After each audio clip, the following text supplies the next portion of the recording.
esa serie de predicaciones le he llamado los 7 pecados del pueblo de Israel, porque la Biblia los describe y recuerda que todo lo que está escrito en la Biblia es para nuestra enseñanza, para aprender de lo que le sucedió al pueblo de Dios, para que tú y yo aprendamos esas lecciones que están escritas en la Biblia, en la palabra de Dios. Tú sabes, la Biblia es el instructivo para que tú y yo podamos vivir en plenitud, vivir en gozo y sobre todo conocer a ese Dios. Y yo quiero decirte que enfrentando estas pruebas que el pueblo de Israel tuvo que tomar y que enfrentarse, no fue fácil después de 400 años de esclavitud. Y cuando ellos se quejaron y esos gemidos, esos clamores llegaron hasta el cielo, porque así dice la Biblia, Dios prepara por 40 años a Moisés en el desierto, lo prepara para que él pudiera llevar a su pueblo por un largo camino. Muchas veces en tiempo de pandemia se nos vino de una manera tan brusca las cosas, tan inesperadas, que ninguno estuvimos preparados para ella.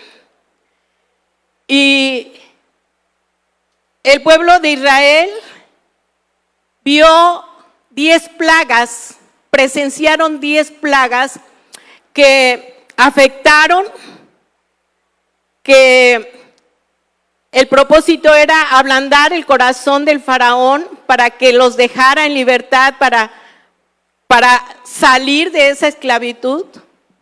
Y cada una de esas plagas venía a mostrarle, no a competir con los dioses egipcios, porque Dios no puede competir con ningún dios, porque el Dios es Dios. Y Dios es todopoderoso. No venía a competir con los dioses egipcios. Él venía a mostrar su poder y su gloria. Él venía a mostrar lo que Él es. Y que ese pueblo que estaba en opresión era de Él, le pertenecía a Él. Así que el pueblo de Israel acababa de presenciar todos esos milagros poderosos, 10 plagas. Y si tú estudias esas 10 plagas vas a comprender que cada una de ellas tiene un significado tan profundo, tiene una simbología tan profunda, o sea, no fue así al azar. Y que tal vez en los estudios subsecuentes yo pueda compartirte el significado de cada plaga, pero a lo que yo voy ahora es de que en la Biblia, en Éxodo 14, cuando ellos salen y salen con poder, salen con victoria, salen con joyas, salen con ropa. Inclusive en el Éxodo 13, versículo 21 y 22 dice la Biblia en versión NTV, el Señor iba delante de ellos y los guiaba durante el día mediante una columna de nube y le daba luz durante la noche y con una columna de fuego. Esto les permitía viajar de día y de noche. Y algo que me encantó en el 22, el Señor nunca quitó de su lugar delante de ellos la columna de nube ni la columna de fuego.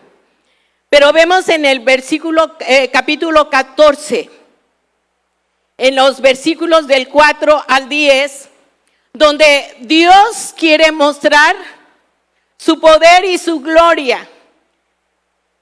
Dios guiando a un pueblo y les dijo, van a avanzar. Moisés estaba dispuesto a hacer lo posible, pero también Dios haría lo imposible para mostrarles al pueblo quién era Él. Y Faraón reaccionó y vio, ¿qué hice? ¡Qué tonto de mí! ¿Cómo pude dejar ir la mano de obra?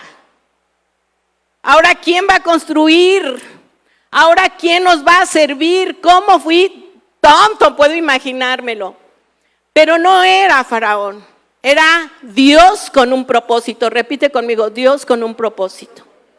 Y dice la Biblia Y una vez más le dice todo el plan, toda la estrategia. Dios se la informa, se la da a conocer a Moisés y le dice: y una vez más endureceré el corazón de Faraón y él saldrá a perseguirlos. Lo haré así, ¿para qué? Para manifestar mi gloria por medio del Faraón y de todo su ejército.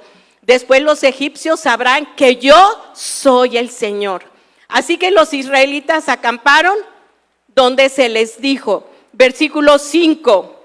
Y dice así: cuando el rey de Egipto le llegó la noticia de que los israelitas habían huido, el faraón y sus funcionarios cambiaron de parecer. ¿Qué hemos hecho al permitir que todos estos esclavos israelitas se fueran? Se preguntaban, ¿qué hemos hecho? Entonces el faraón preparó su carro de guerra y llamó a sus tropas. Y dice el versículo 7, llevó consigo 600 de los mejores carros de guerra, junto con los demás carros de Egipto, cada uno con su respectivo oficial al mando. Versículo 7. Así que el Señor endureció el corazón del faraón, rey de Egipto, quien por lo tanto salió a perseguir a los israelitas, los cuales se habían marchado con puños en alto, en señal de desafío, en señal de victoria. Los egipcios los persiguieron con todas las fuerzas del ejército de Faraón, todos sus caballos y sus carros de guerra, sus conductores y sus tropas, y alcanzaron al pueblo de Israel mientras acampaban junto al mar cerca de Pi Hahirot, frente a Baal Zephón. Y el 10, mientras el faraón se acercaba, los israelitas levantaron la vista y se llenaron de, al ver que los egipcios los alcanzaron, entonces clamaron al Señor. ¿Cuál fue tu reacción al COVID? ¿Cuál fue tu reacción, pueblo de Dios? Pánico, temor, miedo. Y sabes, esta es una gran enseñanza para hoy en día. Muchas veces así nos hemos sentido cuando estamos al límite, cuando decimos, ¿y ahora? Cuando nos enfrentamos a una situación en la cual no podemos manejar y que está fuera de nuestro control. Así estaban los israelitas, entraron en pánico. Y mira lo que sigue diciendo la Biblia en el versículo 11 y 12. Y le dijeron a Moisés: ¿por qué nos trajiste aquí a morir en el desierto? ¿Acaso no había suficientes tumbas para nosotros en Egipto? ¿Qué nos has hecho? ¿Por qué nos obligaste a salir de Egipto? ¿No te dijimos que esto pasaría cuando aún estábamos en Egipto? Te dijimos, déjanos en paz, déjanos seguir siendo esclavos de los egipcios. A lo mejor ser un esclavo en Egipto, es mejor ser un esclavo en Egipto que un cadáver en el desierto. Sé que muchas veces Dios nos lleva al límite y nos pone en ese límite. Y vemos a los israelitas, al frente tenían al mar, pero atrás tenían un gran enemigo con 600 carros. Y tú y yo estuvimos al límite por 6 meses, que no sabíamos qué iba a suceder. Muchos perdieron trabajo y algunos están enfrentándose a un mar de deudas. Muchos se enfrentaron a un mar de aflicciones y de dudas y de luchas. ¿Sabes? Los suicidios han aumentado un 38%. Y más en hombres que en mujeres. Los psiquiatras y los psicólogos están haciendo su agosto. Porque el ser humano está cayendo en ansiedades, en desesperación, en depresión. ¿Y sabes por qué? Porque llegaron al límite. Porque tienen al frente deudas, tienen al frente divorcio. Hoy más que nunca se están divorciando porque ahora sí se conocieron tal cual y ya no se aguantan. Y se reprochan uno al otro, igual que los judíos. ¿Para qué me sacaste de mi pasado? Y están diciendo, estábamos sirviendo y aunque había latigazos y a veces comíamos pan y agua. ¿Y sabes por qué pensaban así? Y muchos de nosotros pensamos, ya, ¿para qué voy a la iglesia?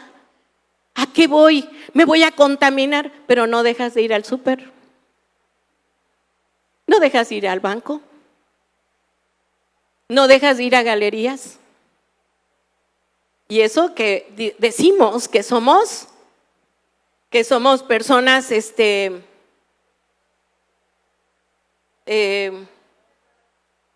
las que somos más sensibles, vulnerables.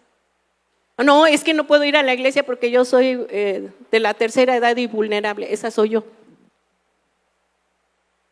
Y sabes, dejamos de buscar a Dios y nos enojamos con Él. ¿Por qué mandas esto, Señor? No, que somos tu pueblo. Y hay reproches, hay acusaciones, no nos enojamos con el Señor.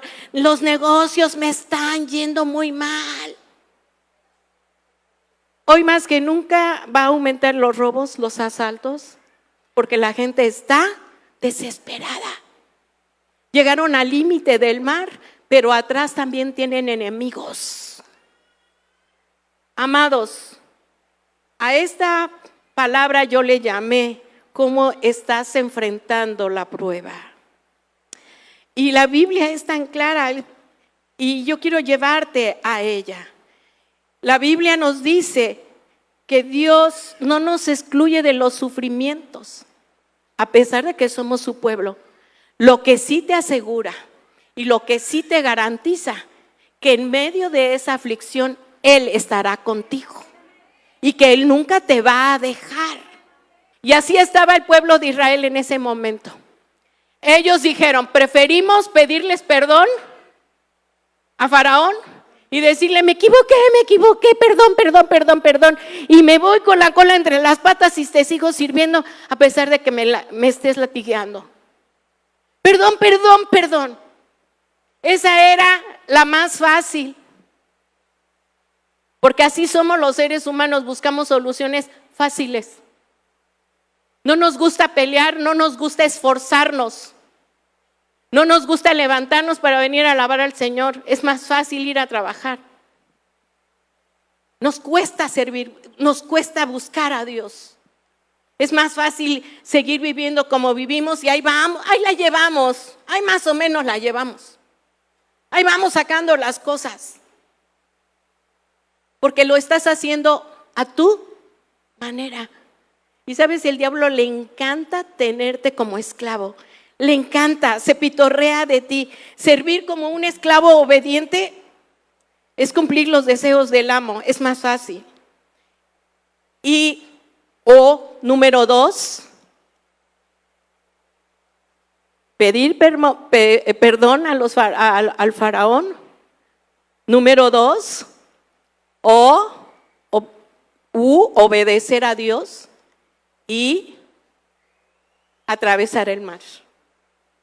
¿Qué hago? O pelear contra el enemigo. Pero recuerda, tenían 600 caballos, 600 carros, con gente adiestrada para la batalla. ¿Qué llevaban los israelitas? Pan sin levadura. Y tal vez algunos palos ahí para arriar al ganado que llevaban. Así que, o me rindo y pido perdón, pelear, ya sé que me voy a quedar aquí, porque era lo que declaraban ellos, o mirar al cielo y creer lo que Dios quería hacer. ¿Sabes? Me encanta porque Dios muchas veces nos lleva a ese límite. ¿Y sabes para qué te lleva a ese límite? Para probar tu fe. Para probar si realmente eres lo que dices ser. muchas veces nos lleva a esa orilla para ver de qué estamos hechos. O claudicamos y queremos volver y anhelamos el pasado como el pueblo de Israel, o marchamos hacia adelante, no mirando lo que queda atrás, sino puestos los ojos a lo que está adelante. Y el Señor les dice: levántate, levántate. Y sigue diciendo la palabra de Dios. Moisés creyó esa promesa. Salmo 42, 7 y 8. La Biblia nos habla claramente en estos salmos y dice así: oigo el tumulto de los embravecidos mares mientras me arrasan las olas, las crecientes mareas. Pero cada día el Señor derrama su amor inagotable sobre mí, y todas las noches entono sus cánticos y oro a Dios que me da vida. Amados, el Señor eso desea, anhela un pueblo que le crea. Fíjate, ellos habían presenciado milagros sobrenaturales. De ver el agua convirtiéndose en sangre, de ver cómo brotaban tumores en los animales, de ver plagas de langostas, de ver tantos milagros tangibles. Y yo quiero decirte, dale gracias a Dios por el tiempo que estamos viviendo, porque muchos de ustedes han visto su poder y su gloria. Yo soy una de ellas. Palpamos de verdad, amados, y eso es lo que a mí me ha apasionado aún más por el Señor.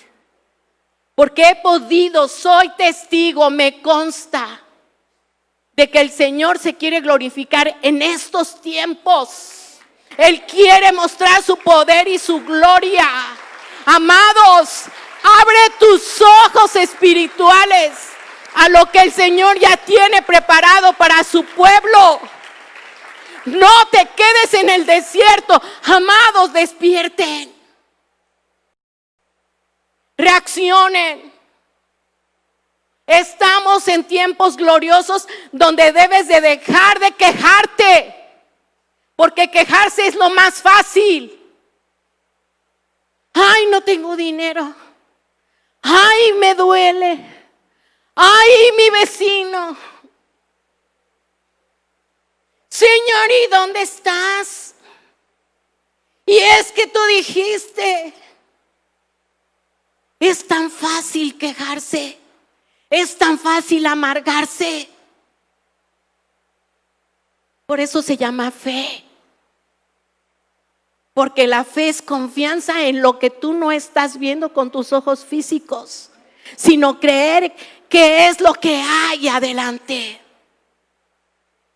Y si Dios no nos pasa por este proceso, nuestra fe no crecería, ni tu carácter como cristiano. Serías el mismo. Pero son las pruebas los que nos fortalecen. Así como al atleta el ejercicio fortalece sus músculos, así son las pruebas y las aflicciones. Hacen que nuestros músculos espirituales se fortalezcan en el Señor. Pero esa es una decisión tuya, amado. ¿Y sabes por qué? Porque en este tiempo de pandemia tus hijos te conocieron tal cual. Los esposos se conocieron tal cual. Y tus hijos estuvieron mirándote para ver cómo tú reaccionabas ante lo que se estaba presentando. Si maldijiste, o te quejaste, o reprochaste a Dios por lo que estabas pasando, o levantaste tus manos al cielo y dijiste: Señor, venga lo que venga, nada me podrá apartar del amor de Dios que es en Cristo Jesús, Señor nuestro. Porque si tú abriste el mar, si tú pudiste, Señor, librar a un pueblo, también lo podrás hacer conmigo, Señor. Esa es tu decisión, cómo enfrentar a las pruebas. Número 2 era la murmuración. Número 3, el Señor nos dice: no tengas miedo, yo estoy aquí. Repite conmigo: el Señor me dice que no tenga miedo, que Él tiene el control.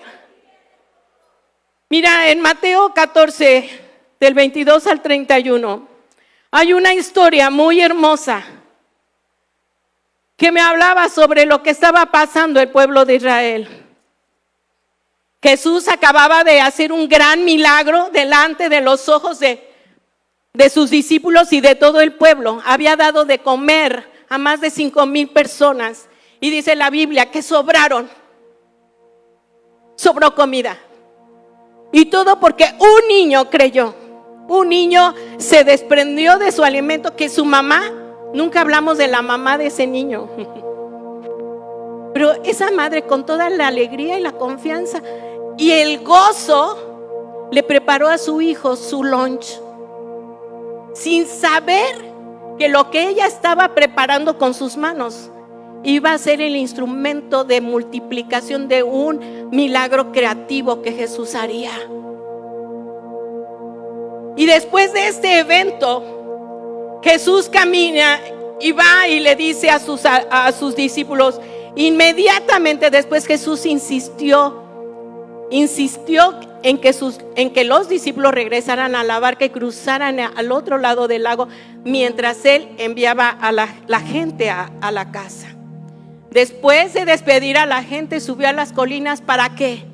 Para orar a solas. Mientras estaba allí, solo cayó la noche. Imagínate este panorama. Mientras tanto, los discípulos se encontraban en problemas, fíjate, problemas lejos de tierra firme. ¿Por qué los discípulos entraron en ese conflicto emocional, en ese conflicto espiritual? Porque no estaban en tierra firme, no se sentían seguros, estaban dudando de su seguridad. ¿Qué hizo esta pandemia? ¿Qué hizo esa pandemia contigo? Te quitó tu tierra firme. Y muchos se tambalearon igual que los discípulos, ya que se había levantado un fuerte viento y luchaba contra grandes olas. Y sigue diciendo la Biblia, 25 por favor. A eso de las 3 de la madrugada Jesús se acercó a ellos caminando sobre el agua. Y sigue diciendo la Biblia. Cuando los discípulos lo vieron caminar sobre el agua, quedaron aterrados, llenos de miedo, clamaron: ¡es un fantasma! Pero Jesús, repite conmigo, pero Jesús les habló de inmediato. ¿Qué les dijo? ¿Qué les dijo, amados? No tengan miedo. Dijo: ¿por qué tengan ánimo? Porque yo estoy aquí. Él está con nosotros, amados. Y esto es algo de lo que jamás debes de dudar. Jamás. Que pase lo que pase, venga lo que venga, tu mirada esté puesta en el Señor. Él jamás te va a abandonar. ¿Sabes? La Biblia es tan clara cuando nos dice en Éxodo 14, volvamos del 15 al 20. Y más adelante le dice el Señor, fíjense, luego el Señor les dice: ¿por qué clamas a mí? Dile al pueblo que se ponga en acción, que se ponga en marcha. ¿Por qué estás con reproches? Acciona. Toma tu vara y extiende la mano sobre el mar. Divide las aguas para que los israelitas puedan pasar por en medio del mar pisando tierra seca. ¿Tú crees que cuando Jesús mandó a sus discípulos que se fueran en la barca, Él no sabía el pronóstico del tiempo? ¿Por qué entonces los mandó que tomaran la barca si Él sabía que iba a haber tormenta? ¿Por qué? Porque estaba probando la fe, la confianza de sus alumnos. Jesús sabía. Y si tú sigues leyendo, Jesús mismo le dice a Pedro: ¿Por qué dudaste? ¿Por qué tuviste miedo? Yo tenía el control, hombre de poca fe. ¿Cuál es el enemigo número 1 de la fe? La incredulidad, el temor, el miedo. ¿Qué entró en ti cuando empezó todo esto? Temor, miedo, incredulidad. ¿En dónde pusimos nuestros ojos? En todo lo que está pasando. Y estamos con las noticias a ver si ya sale la vacuna. Y estamos apurados a ver si se hacen los negocios. Muchos se resintieron con Dios. Y yo recuerdo que en una de mis primeras prédicas, el Señor me ponía muy fuerte. En este tiempo el Señor se va a glorificar y van a empezar a surgir nuevos negocios. El Señor iba a poner, yo decía, te iba a embarazar de nuevos proyectos, de nuevas visiones para tu vida. Y el Señor lo ha hecho. El Señor lo está haciendo. Pero al que cree todo le es posible. Al que confía, al que dice, lo haré, porque yo sé que tú estás conmigo, entonces lo haré. Y el Señor te dice, vamos, ve adelante, camina, cree en mí. No te fijes en las circunstancias, no te fijes en los carros de guerra. Yo estoy en control. Isaías 43 del 16 al 19. Pueden subir las chicas de la alabanza, por favor. Puede subir el grupo de alabanza. Yo soy el Señor que abrió un camino a través de las aguas e hizo una senda seca a través del mar. Yo llamé al poderoso ejército de Egipto con todos sus carros de guerra, sus caballos. Los sumergí debajo de las olas y se ahogaron. Su vida se apagó como mecha humeante. Pero olvida todo eso, no es nada comparado con lo que yo voy a hacer, dice el Señor. Pues estoy a punto de hacer algo nuevo. Y nos dice, mira, ya he comenzado. ¿No lo ves? Haré un camino a través del desierto, haré un camino donde no lo hay. Y el Señor abrió camino en medio del mar, donde no había camino. El Señor abrió camino en seco. Y Él te lo dice ahora. Yo abriré un camino a través del desierto. Crearé ríos en la tierra árida y baldía, dice el Señor. Salmo 77 del 16 al 20. Cuando el mar rojo te vio, oh Dios, sus aguas miraron y temblaron. El mar se estremeció hasta las profundidades. Las nubes derramaron lluvia, el trueno retumbó en el cielo. Tus flechas destellaron como rayos. Tu trueno rugió desde el torbellino. Los relámpagos iluminaron el mundo. La tierra tembló y se estremeció. Te abriste camino a través del mar y tu sendero atravesó las poderosas aguas. Una senda que nadie sabía que estaba allí. Guiaste a tu pueblo por ese camino como a un rebaño de ovejas, con Moisés y Aarón de pastores. Señor nos narra que Él estará. Si estuvo con ellos, estará contigo. Salmo 106 del 7 al 12, y con esto terminamos. Salmo 106 del 7 al 11.